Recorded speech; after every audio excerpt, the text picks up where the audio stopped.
For example, let's say that we are an avid swimmer and we're learning about the physiology of a muscle contraction. When we look at that muscle contraction cycle, we might think, hey, that reminds me a lot about the swimming technique I use. And by connecting the new information about muscle contraction physiology with what we already know, our swimming technique, we have created an analogy. And so that is analogous information. And analogies can form with any prior knowledge, including knowledge within a topic itself. In most fields of study, there are concepts or patterns of concepts and relationships that tend to repeat and recur throughout that field. You might have learned about how to solve a particular type of problem last semester, and now this semester, this new problem-solving approach that you're learning for the first time reminds you a lot of that old problem-solving process. And relating those two approaches is also an analogy. So when we're engaging in stage 1, the consumption period of reading,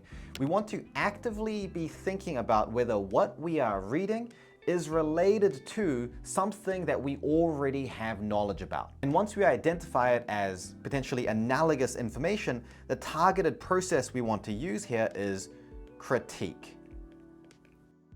This is the part I said everyone misses. Once we create an analogy, critiquing it means we examine critically how good that analogy actually is. For example, with the analogy of muscle contraction and swimming technique, critiquing that analogy means asking ourselves, in what way specifically are these two things similar or related to each other? In what ways are they different? In what situation does this analogy not make sense anymore? And if there are a lot of differences or a lot of conditions and situations where the analogy breaks apart, then is there a better analogy? Or can we extend or modify that analogy to make it more comprehensive and more accurate?